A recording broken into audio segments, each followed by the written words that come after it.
Biraz belə çönün, təkərli qalsınız da. Ora dəyirsiniz, hə?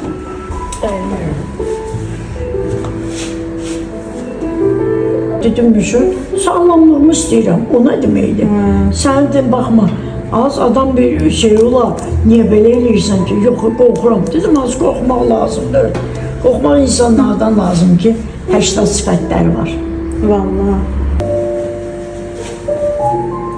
Ne qəşəng dartır. Hə. Əla. Mən vəbşi çox şey eləyərəm. Elə də elə, bax indi nə bacarsan elə.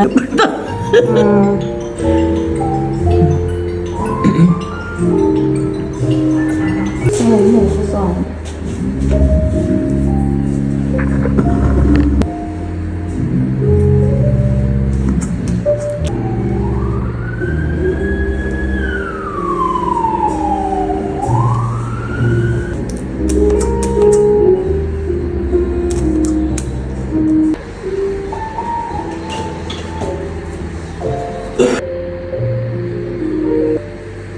Allah vatanlar adı.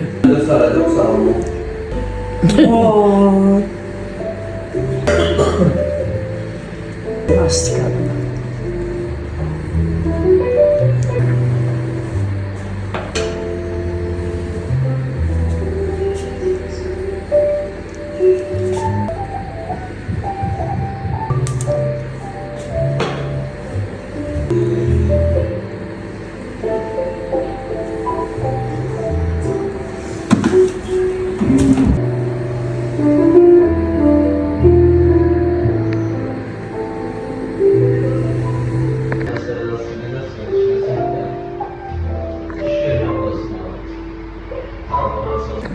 Necəsən?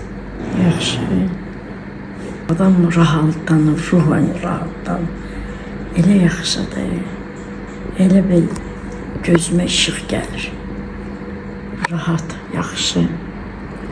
Heç amma sağlamlıqdır.